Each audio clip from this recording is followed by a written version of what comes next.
ओम शांति। प्यारे रूहानी भाई बहनों, आज 30 अप्रैल 2026 के हम बाबा के अनमोल मधुर महावाक्य सुनेंगे। जी, ओम शांति। आज के इस पावन दिन पर हम सभी आत्माएं अपने उस बेहद के माता पिता के महावाक्यों का रसपान करने के लिए तैयार हैं। बिल्कुल। आप सोचिए, अगर आपको अचानक ये पता चले कि दुनिया की सबसे बेहतरीन, सबसे रहस्यमय यूनिवर्सिटी का टीचर कोई साधारण इंसान नहीं है, बल्कि स्वयं ज्ञान का सागर भगवान है, तो आपका नजरिया कैसे बदलेगा? वाह, ये तो बहुत ही अद्भुत विचार है। ये एहसास ही पल भर में हमें देह भान से परे ले जाता है। जी हाँ, तो आइए कुछ पलों के लिए बाहरी दुनिया की सारी आवाज़ों को और रोज़मर्रा की उलझनों को एक तरफ रख दें। बिल्कुल, अपने मन को चारों ओर से समेट लें, उस एक ज्योति बिंदु की ओर अपनी एकाग्रता को लेके जाएं। अनुभव करें कि परम धाम से हमारे प्यारे शिव बाबा की असीम और शीतल किरणें सीधे हम आत्माओं पर बरस रही हैं। जी, जब हम इस शांतिपूर्ण देही अभिमानी स्थिति में पूरी तरह से स्थित होते हैं ना, तब जाकर आज के इस गहरे विषय का असली महत्व समझ में आता है। सत्य कहा आपने। आज का विषय है हमारी ये वंडरफुल यूनिवर्सिटी और हमारे भोलानाथ टीचर। ये कोई साधारण जानकारी इकट्ठी करने वाली पढ़ाई तो है नहीं। एकदम नहीं। ये तो आत्मा का पूरी तरह से कायाकल्प करने की एक ईश्वरीय प्रक्रिया है। जी, और इस पावन प्रक्रिया की शुरुआत ही बाबा के उन अनमोल शब्दों से होती है जो हम जैसी हर थकी हुई आत्मा के लिए एक मरहम का काम करते हैं। बिल्कुल। तो आइए आज की मुरली के सार की ओर बढ़ते हैं। बाबा कहते हैं, मीठे बच्चे, तुम्हारी यह वंडरफुल यूनिवर्सिटी है जिसमें बिगड़ी को बनाने वाला भोलानाथ बाप टीचर बनकर तुम्हें पढ़ाते हैं। वाह, मीठे बच्चे, ये सिर्फ एक संबोधन नहीं है, ये तो जैसे एक वरदान है। जी हाँ, आप देखें ना, जब भगवान स्वयं हमें मीठा कहते हैं तो वो वास्तव में हमारी कमजोरियों को या हमारे वर्तमान के इस पतित स्वरूप को बिल्कुल नहीं देख रहे होते। एकदम सही, वो तो हमारी आदि और अनादि पवित्रता को देखते हैं, हमारे उस मूल स्वरूप को निहारते हैं जो कभी पूरी तरह से सतो प्रधान था। जी, और बाबा की ये पवित्र दृष्टि ही आत्मा के भीतर एक महान परिवर्तन की शक्ति भर देती है। हम सचमुच खुद को मीठा महसूस करने लगते हैं। बिल्कुल। और उन्होंने इस यूनिवर्सिटी को वंडरफुल कहा है। इसके पीछे भी तो एक बहुत गहरा रूहानी तंत्र काम कर रहा है ना? जी, बिल्कुल कर रहा है। दुनिया के जो आम स्कूल या कॉलेज होते हैं, वहां हम क्या करते हैं? हम बस अपनी जीविका कमाने के लिए पढ़ते हैं। हाँ, एक डिग्री ली और नौकरी शुरू कर दी। सही कहा। लेकिन इस रूहानी पाठशाला में हम स्वयं का जीवन ही नहीं, बल्कि अपने जन्म जन्मांतर का भाग्य बनाते हैं। और सबसे दिलचस्प बात तो ये है कि यहाँ हमें पढ़ाने वाला कोई और नहीं, स्वयं भोलानाथ है। भोलानाथ, ये शब्द सुनते ही आत्मा को कितनी राहत मिलती है। ये शब्द आत्मा के भीतर गहरे छिपे हुए उस पुराने अपराध बोध को एकदम खत्म कर देता है। जी, हम अक्सर सोचते हैं ना कि मैंने तो अपने संस्कार इतने बिगाड़ लिए, अब मेरा क्या होगा? तो आत्मा अपने अतीत के हर बोझ से मुक्त हो जाती है। एकदम सत्य है। वो आत्मा को वर्तमान के सच्चे पुरुषार्थ में लगा देता है। ये भावना कि स्वयं सर्वशक्तिवान मेरा शिक्षक है, ये हमारे पूरे दिन का आधार बननी चाहिए। जी, जब हम सुबह अपनी आंख खोलते हैं तो ये स्मृति हमारे हर कर्म में एक रूहानी अनुशासन ले आती है। बिल्कुल ले आती है। फिर हम सिर्फ एक दफ्तर के कर्मचारी या गृहस्थ ही नहीं रह जाते। तो हम क्या बन जाते हैं? हम चलते फिरते ईश्वरीय विद्यार्थी बन जाते हैं। और यही रूहानी अनुशासन हमें उस महान परिवर्तन के लिए तैयार करता है जिसका बाबा ने आज के प्रश्न में जिक्र किया है। जी, तो आज का प्रश्न सुने। बिल्कुल। बाबा कहते हैं, प्रश्न, इस कयामत के समय में तुम बच्चे सभी को कौन सा लक्ष्य देते हो? वाह, या चाहूंगी कि जो भी रूहानी भाई बहन हमें सुन रहे हैं वो बस एक क्षण के लिए ठहरें, खुद से पूछें कि हम असल में इस दुनिया को क्या लक्ष्य दे रहे हैं। जी, ये स्वचिंतन बहुत जरूरी है। हम दूसरों को क्या दे रहे हैं? बिल्कुल। तो इसके जवाब में बाबा कहते हैं, उत्तर, हे आत्माएं, अब पावन बनो। पावन बनने बिगर वापस जा नहीं सकते।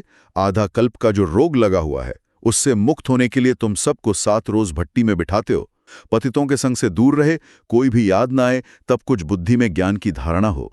ये उत्तर कितना स्पष्ट है। बाबा ने यहाँ कयामत के समय का जिक्र किया है, मतलब ये संगम युग। जी, ये वो संधि काल है जहां पुरानी कलयुगी दुनिया का पर्दा अब गिर रहा है और नई दुनिया यानी सतयुग की भोर हो रही है। एकदम सही। तो इस समय पावन बनना कोई हमारी पसंद या शौक की बात नहीं रह गई है, ये तो घर वापसी की एक अनिवार्य शर्त है। बिल्कुल शर्त है, क्योंकि कोई भी अशुद्ध चीज परम धाम के उस अत्यंत उच्च कंपन वाले यानी हाई फ्रीक्वेंसी वाले वातावरण में प्रवेश कर ही नहीं सकती। जी, लेकिन यहाँ एक बहुत बड़ी उलझन हमेशा हम बच्चों के सामने आती है। वो क्या? आधा कल्प यानी द्वापर युग से जो देह, अभिमान और विकारों का भारी रोग आत्मा को लगा हुआ है, वो इतना गहरा है कि सिर्फ सोचने भर से तो नहीं छूटता। सत्य है। इसीलिए तो बाबा ने 7 रोज की भट्टी का जिक्र किया है। लेकिन आज के समय में जब हम ऑफिस जाते हैं, परिवार की जिम्मेदारियों में घिरे रहते हैं, तो ये भट्टी कैसे संभव है? जी, ये सवाल बहुत आता है। हम भौतिक रूप से दुनिया से पूरी तरह कटकर एक कमरे में कैसे बैठ सकते हैं? बिल्कुल, ये एक बहुत ही व्यावहारिक चुनौती लगती है। लेकिन देखिए, दरअसल बाबा यहाँ किसी ईंट और पत्थर की भट्टी की बात नहीं कर रहे हैं। बाबा तो बुद्धि की भट्टी की बात कर रहे हैं। बुद्धि की भट्टी मतलब एक मानसिक एकाग्रता? जी हाँ, इसे आप एक एनर्जेटिक शील्ड या आत्मा के सुरक्षा कवच की तरह समझें। जब आप आत्म अभिमानी स्थिति में पूरी तरह टिक जाते हैं, तो वो स्वमान ही आपके चारों ओर एक रूहानी भट्टी बन जाता है। वाह! तो इसका मतलब ये है कि हम शरीर से भले ही बाहर के शोर शराबे के बीच खड़े हों, लेकिन मन के स्तर पर हम एक अदृश्य घेराव में सुरक्षित हैं। एकदम सटीक कहा आपने। जैसे वो कमल का फूल होता है ना? जी, कमल का फूल जो कीचड़ में रहता है। बिल्कुल, कीचड़ में रहते हुए भी वो अपनी पंखुड़ियों पर पानी की या कीचड़ की एक बूंद भी टिकने नहीं देता। वाह, बहुत ही सुंदर उदाहरण है ये। जी, जब हम मैं आत्मा हूं के इस सुरक्षा कवच में रहते हैं, तो बाहरी दुनिया का पतित संग यानी लोगों के ताने, उनका नकारात्मक व्यवहार या व्यर्थ की बातें हमारे अंदर बिल्कुल प्रवेश नहीं कर पाती। बिल्कुल, और बाबा ने स्पष्ट कहा है कि जब तक ये बाहरी शोर हमारे भीतर शांत नहीं होता, तब तक ईश्वरीय ज्ञान की धारणा बुद्धि में ठहर ही नहीं सकती। एकदम सत्य है।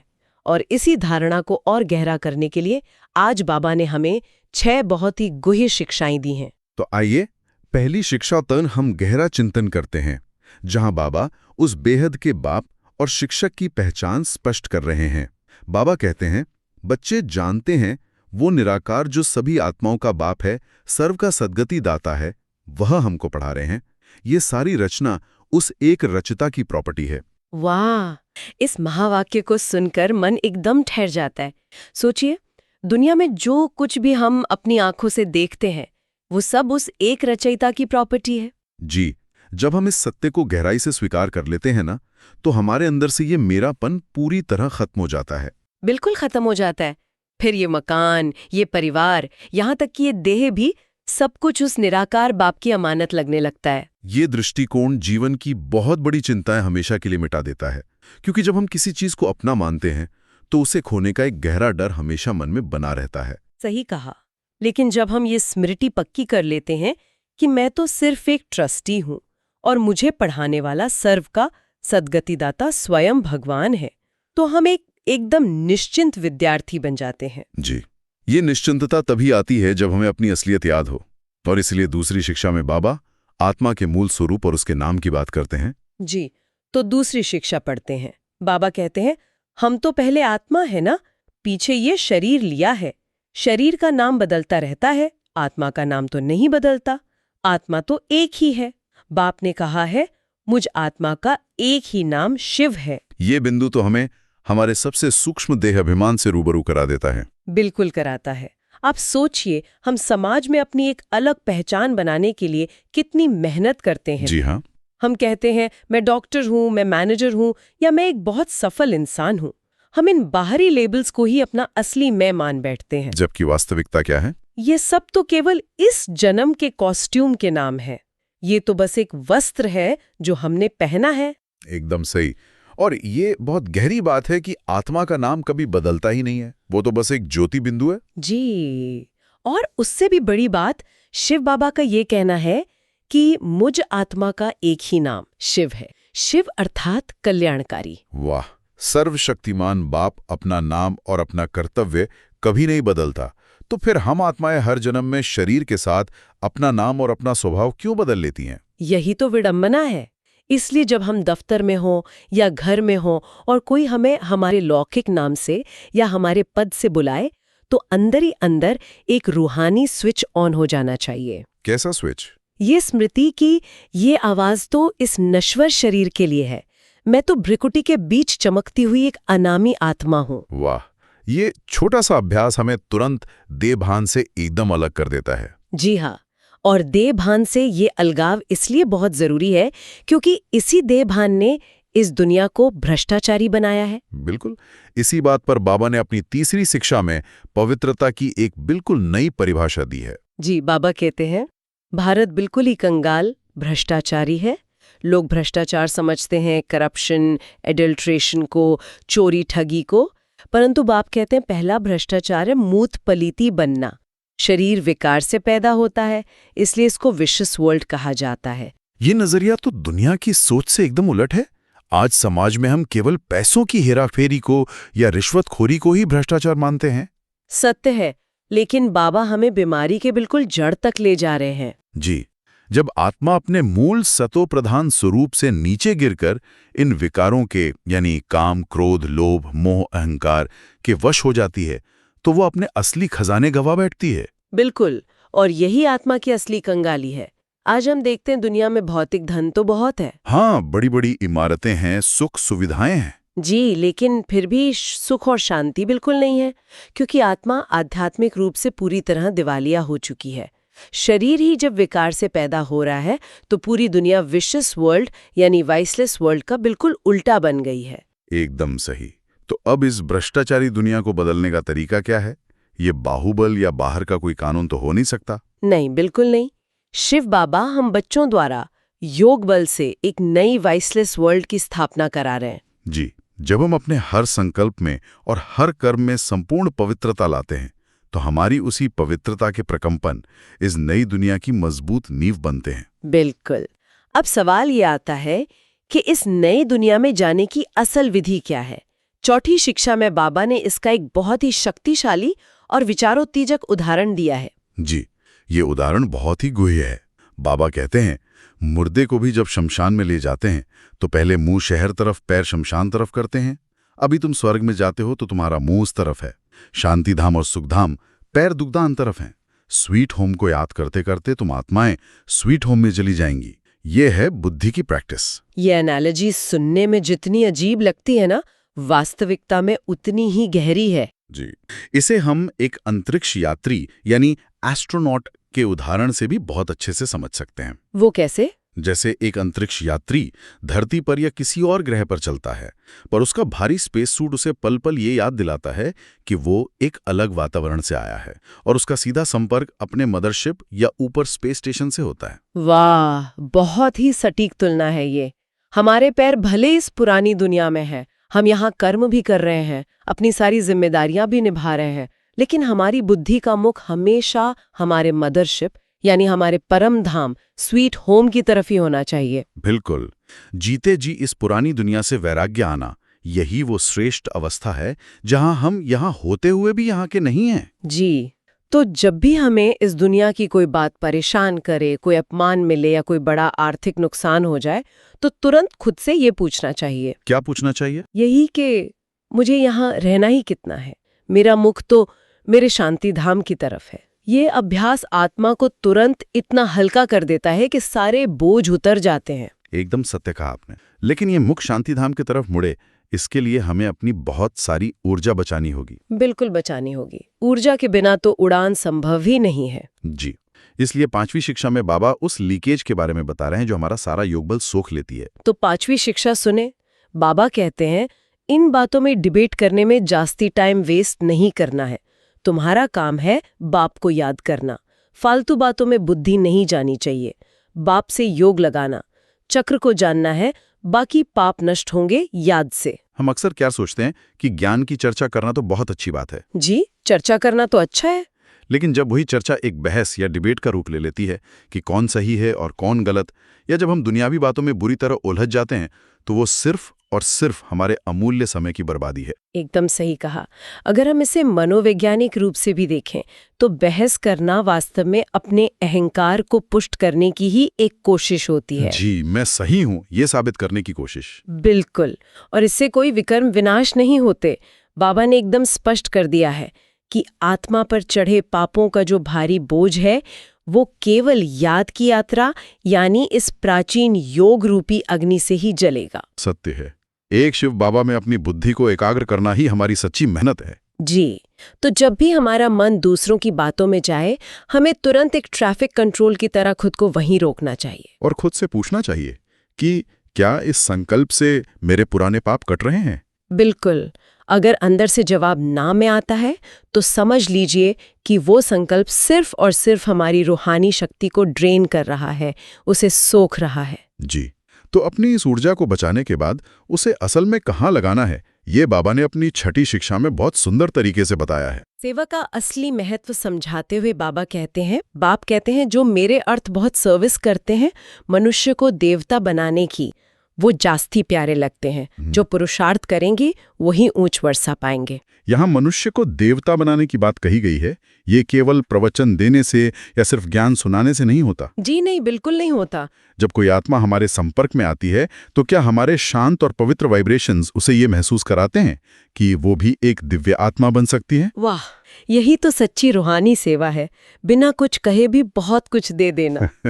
जी, और जो आत्माएं इस श्रेष्ठ कार्य में बाबा की सच्ची मददगार बनती हैं, वो स्वतः ही बाबा के दिल तख्त पर विराजमान हो जाती हैं और ऊंच वर्षे के अधिकारी बनती हैं। सत्य कहा आपने। सेवा तो वास्तव में हमारे पुरुषार्थ का ही एक आईना है। हम अंदर से क्या हैं, ये हमारी सेवा में झलकता है। बिल्कुल झलकता है। अब इन इतनी गूढ़ शिक्षाओं को अपने जीवन में पूरी तरह से उतारने के लिए बाबा ने हमें कुछ मुख्य धारणाएं दी हैं। जी, तो आज की मुरली से धारणा के लिए मुख्य सार सुनते हैं। बाबा कहते हैं, 1. किसी भी बात की डिबेट में अपना टाइम वेस्ट नहीं करना है। व्यर्थ की बातों में बुद्धि जास्ती न जाए। जितना हो सके याद की यात्रा से विकर्म विनाश करने हैं। आत्माभिमानी रहने की आदत डालनी है। ये धारणा सुनने में तो बहुत सरल लगती है, पर इसे अपनी आदत बनाना एक बहुत बड़ा पुरुषार्थ है। जी, बिल्कुल है। जैसे हम सांस लेना कभी नहीं भूलते ना, वैसे ही ये मैं आत्मा हूं की स्मृति बिल्कुल प्राकृतिक हो जानी चाहिए। एकदम सही कहा। और इसका एक बहुत ही व्यावहारिक तरीका यह है कि हम मौन की शक्ति का प्रयोग करें। मौन की शक्ति, जी। जब भी लगे कि कोई बातचीत एकदम व्यर्थ की दिशा में जा रही है, तो अपने शब्दों को बस वहीं समेट लें और मन ही मन शिव बाबा की मीठी याद में बैठ जाएं। बहुत ही सुंदर तरीका है ये ऊर्जा बचाने का। और धारणा का जो दूसरा बिंदु है, वो इस वैराग्य वृत्ति को और भी पक्का कर देता है। जी, बाबा कहते हैं, 2. इस पुरानी दुनिया से अपना मुंह फेर लेना है।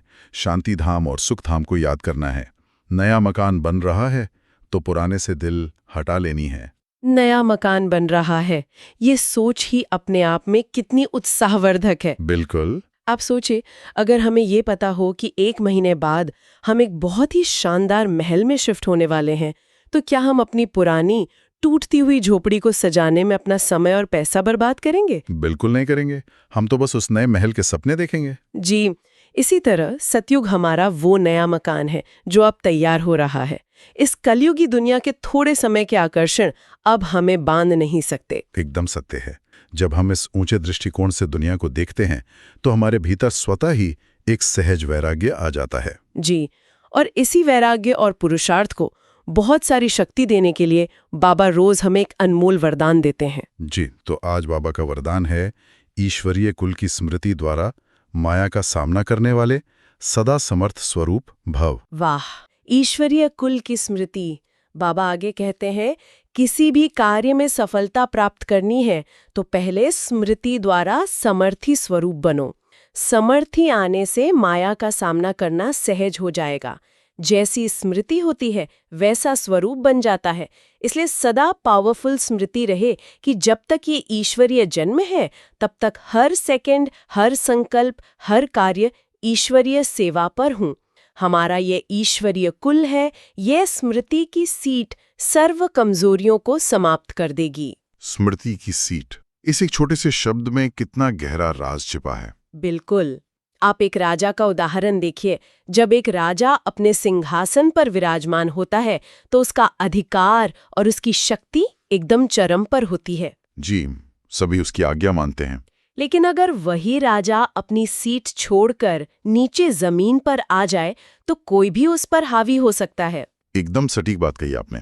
माया भी हम पर तभी वार करती है जब हम अपनी इस ईश्वरीय कुल की स्मृति रूपी सीट से नीचे उतरकर साधारण देभान में आ जाते हैं। जी हाँ।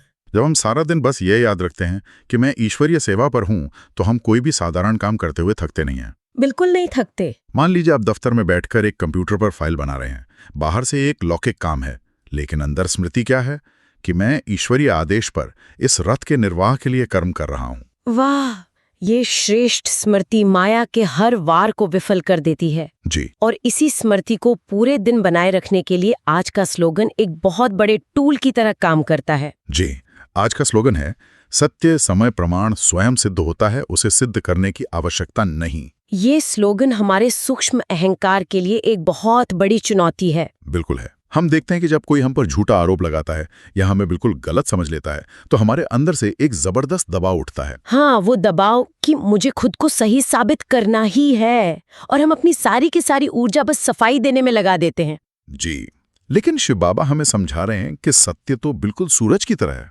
सूरज की तरह, बिल्कुल। बादलों के आने पर वो कुछ देर के लिए छिप जरूर जाता है, लेकिन बादलों को हटाने के लिए सूरज को कोई मेहनत नहीं करनी पड़ती। समय आने पर वो खुद ही चमकता है। क्या बात है। तो जब भी जीवन में खुद को साबित करने की तीव्र इच्छा पैदा हो, तो इसे एक इनर स्विच की तरह इस्तेमाल करें। जी, अपने अंदर का स्विच ऑफ कर दें, खुद को एकदम चुप कराएं और बाकी सब कुछ शिव बाबा पर छोड़ दें। बिल्कुल।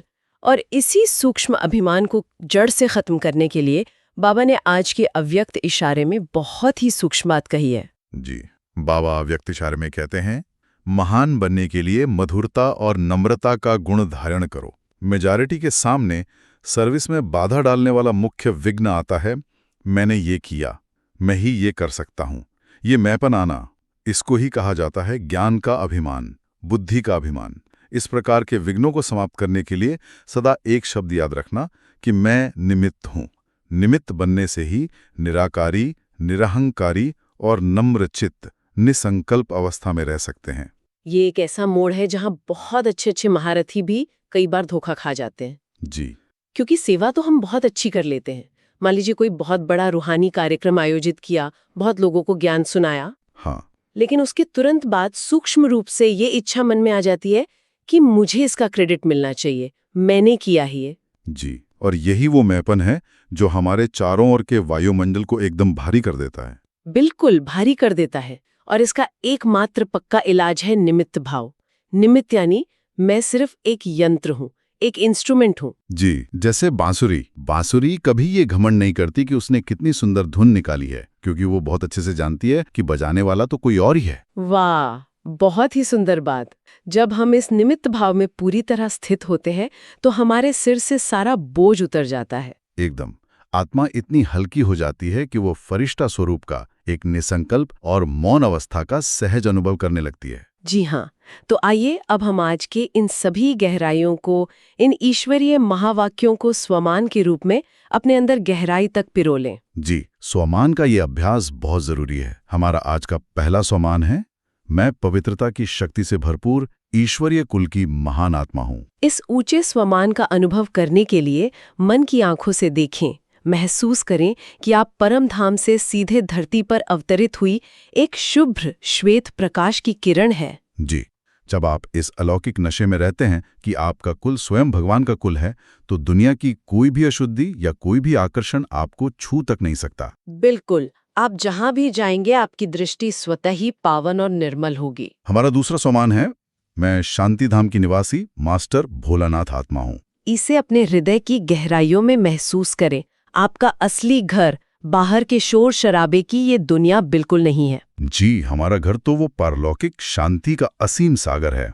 बिल्कुल। तो जब भी जीवन में कोई ऐसा व्यक्ति आए जो आपको दुख दे या आपका अपमान करे, तो मास्टर भोलानाथ बनकर उन्हें तुरंत क्षमा कर दे। जी, उनके अज्ञान पर रहम करें, क्योंकि वे तो स्वयं माया के बहुत गहरे अधीन हैं। सत्य है। हमारा तीसरा शक्तिशाली स्वमान है, मैं निराकारी, निरहंकारी और निमित्त बनी हुई सेवाधारी आत्मा हूँ। जब हम खुद को एक चमकता हुआ निराकार बिंदु देखते हैं ना, तो पद का, प्रतिष्ठा का या किसी अपमान का सारा अहंकार उसी क्षण विलीन हो जाता है। एकदम विलीन हो जाता है। आप अपने कर्म क्षेत्र पर जो कुछ भी करें, बस ये महसूस करें कि शिव बाबा की अदृश्य डोर आपके हर कर्म को संचालित कर रही है। जी, आप तो बस एक प्यारे से माध्यम है। हमारा चौथा स्वमान है, मैं हर संकल्प और कर्म में ईश्वरीय सेवा करने वाली समर्थ आत्मा हूँ। इस अभ्यास से आपका पूरा जीवन ही एक निरंतर सेवा बन जाता है। आपका हर श्वास, आपकी हर दृष्टि इस विश्व के कल्याण के निमित्त बन जाती है। बिल्कुल। चाहे आप अपने परिवार के लिए भोजन बना रहे हों या दफ्तर में कंप्यूटर पर काम कर रहे हों, ये महसूस करें कि इस रथ के माध्यम से परमात्मा पूरे विश्व को सकाश दे रहे हैं। वाह! और हमारा 5वां और अंतिम स्वमान है, मैं पुरानी दुनिया से उपराम नई दुनिया का आह्वान करने वाली पावन आत्मा हूँ। इस स्वमान के निरंतर अभ्यास से इस शमशान तुल्य पुरानी दुनिया की हर वस्तु से और हर व्यक्ति से एक बेहद का वैराग्य उत्पन्न हो जाता है। जी, अपनी बुद्धि के दिव्य नेत्रों से उस आने वाली संपूर्ण निर्विकारी दुनिया को, उस वाइसलेस वर्ल्ड को देखें। बिल्कुल। आपकी आज की ये तपस्या उस सुनहरी दुनिया को और आपके करीब ला रही है। सत्य कहा। इन स्वमानों की गूंज आत्मा को सचमुच एक अलग ही आयाम में ले जाती है। जी हाँ, आज हमने कितनी गहराई से महसूस किया कि ये वंडरफुल यूनिवर्सिटी हमें सिर्फ कोरी जानकारी नहीं दे रही है, बल्कि हमारा पूरा स्वरूप ही बदल रही है। बिल्कुल बदल रही है। भोलानाथ टीचर के प्यार से हमने समझा कि कैसे ये कयामत का समय हमारे पावन बनने की अंतिम घड़ी है। जी, और ये पावनता तभी हमारे भीतर आएगी जब हम अपनी स्मृति की सीट पर मजबूती से बैठेंगे। एकदम सही। आज का दिन विशेष रूप से यह चेक करने का है कि कहीं हम व्यर्थ की बातों में और डिबेट में अपनी अमूल्य ऊर्जा तो नहीं गंवा रहे। जी, हमें अपनी बुद्धि का मुख उस शमशान की तरफ से मोड़कर हमेशा अपने स्वीट होम की तरफ रखना है और निमित्त भाव से ही हर कर्म करना है। बिल्कुल, और ये रूहानी सफर रोज इसी तरह जारी रहेगा। जी, हम अपने सभी सुनने वाले रूहानी भाई बहनों से अत्यंत प्रेमपूर्ण आग्रह करते हैं कि आप रोज शिव बाबा की इस श्रीमत से, इन गहरी धारणाओं से और इस रूहानी भट्टी से जुड़े रहने के लिए इस चैनल को सब्सक्राइब जरूर करें। जी हाँ, ये केवल एक माध्यम है ताकि बाबा के महावाक्यों की ये अलौकिक खुराक बिना किसी नाघे के सीधा आपकी आत्मा तक रोज पहुंचती रहे। बिल्कुल। बाबा का ये असीम रूहानी प्यार हम सब पर सदा बरसता रहे और हम सब बच्चे अपने भोलानाथ टीचर के मीठे बच्चे बनकर पुरुषार्थ में निरंतर आगे बढ़ते रहें, यही हमारी शुभ भावना है। इसी शुभ भावना के साथ आज के इस रूहानी सत्र को हम यहीं विश्राम देते हैं। अच्छा, ओम शांति।